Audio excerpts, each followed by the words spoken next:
Some of the steps taken over the late few months have made the tax return filing process simpler. What are my highlighted words? My highlighted words are steps, late, filing and simpler. Which is the one that I need to change? Who's this? Filing is correct. Somebody said that's where the problem is. We're talking about tax returns, right? Remember? So it's not filling but filing, tax filing. That's the colloquial term, right? So it's the error is not in part 3, the error is in part 2, right? Like most of you pointed out, some of the steps taken over the few months. So obviously late is an incorrect word. It has to be last, right? Over the last few months. In the following questions, one part of the sentence may have okay, this is an error. I called at his house yesterday and have given him money. I think we kind of looked at this question, if I'm not wrong. Okay, so query, I think there is prepositional error at in part B. There's a clue word in the question. Can somebody quickly identify that? Which will help me with the tense yesterday. Super. Right? I don't know. I was expecting a lot of you to quickly understand this. So when we're saying yesterday, which means we're talking about an action that is completed. Right? Which means in the context, I have a perfect tense. Have given. How do I change this? So yesterday, completed tense in the past, which means I need a simple past tense. So what do I change here? Yes, the error is in part C. Yes. I called at his house yesterday and gave him money. This is fine here. This is but. Now I called at sounds very funny. So the error is not just in part C. There is an error in part B also. Okay. Now quickly to tell you what is the meaning that the context is giving. Either this person must have gone to this person's house to give the money. Right? Obviously, he can't call on the phone and then give the money, right? Doesn't make sense.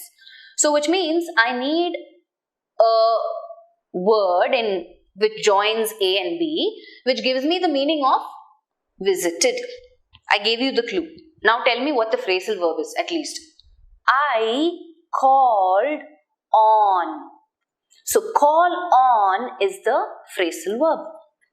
Right? For those of you who don't know what phrasal verb is, verb plus preposition or adverb, right? Now, call on as a phrasal verb means, there are 2-3 meanings to it because I always keep saying phrasal verbs have different meanings in different contexts, right? One meaning is visited. I'm going to call on my mum on my way from work, which means I'm going to visit my mum on my way from work. I'm just giving you an example sentence.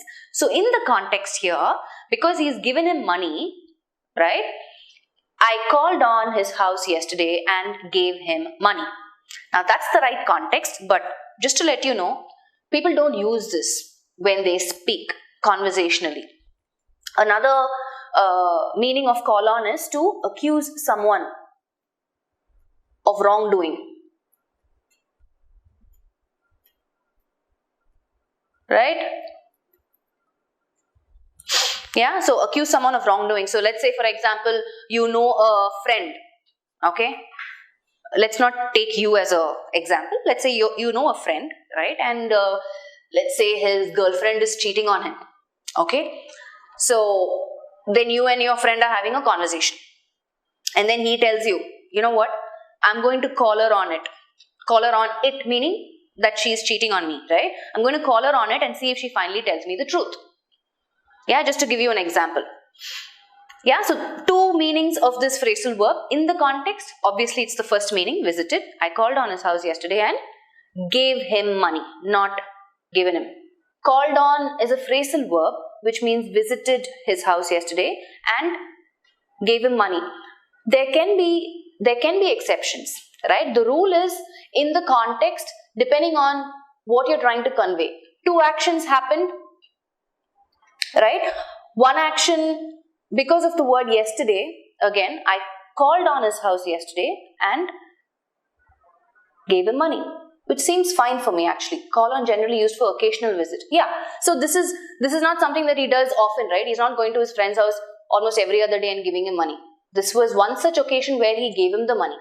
The error is in 2 parts. The error, one part is in part C, one part is in part B, where you change at to on and you change have given to gave or had given. I have come as soon as the customers leave your shop. If you look at the context, one thing is keeping in mind that we just looking at one part as the error. Ideally, that should be the error, right? So obviously the answer is, as soon as you can change the entire construction of the sentence. You can start the sentence with as soon as, as soon as the customers leave your shop, I will come. So that makes more sense, right? So restructuring the sentence also, I feel the error is in part A, where you change I have come to I will come.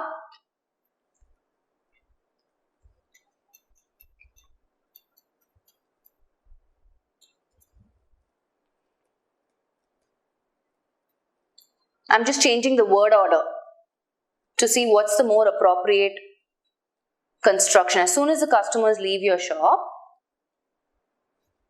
I will come, right? That's how we would say it. Here, they've taken it and put it in part A. I will come as soon as the customers leave your shop. If the Richashu says, hey, I think error is in C, it should be left your shop. Now, if it is left your shop, Richashu, because left is a past tense, I'll again have to change the tense in part A, no? What will it be? If it is left your shop, I can't say I have come as soon as the customers left your shop, right? I came as soon as the customers left your shop. Now, since we can't look at, two parts having the error, that's not the ideal situation. Given the context that we have, the only thing that we can change is option A. I will come as soon as the customers leave your shop. Yeah? This is a serious question. Brazil's pension system is one of the world's more unsustainable ones and epicenter of its protracted recession. Okay, let's make this question clear. I'm looking at the options and I understand it's phrase substitution. One of the world most, so let me underline the phrase in question. Okay, so till here. Okay, so this is the underlined phrase, which means we need to look at the options and see, hey, do we need to change the highlighted phrase or leave it as it is in the context, right? Option 1, one of the world's most unsustainability. Option 2, one of the world's most unsustainable ones. Option 3, one in the world's most unsustainable ones. Option 4, one of the world's more unsustainable one. Okay, answer is 2. Please explain how. Let us explain. Now, we all know that one of the is followed by a singular noun or a plural noun. Answer that. So, it is plural, right? I need a plural noun number after one of the best universities.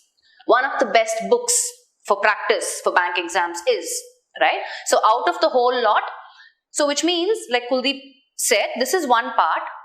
Part 2 is when I'm comparing a whole lot and I'm singling out one particular thing. I'm saying out of all of that, this is the best, which means I need a superlative degree, right?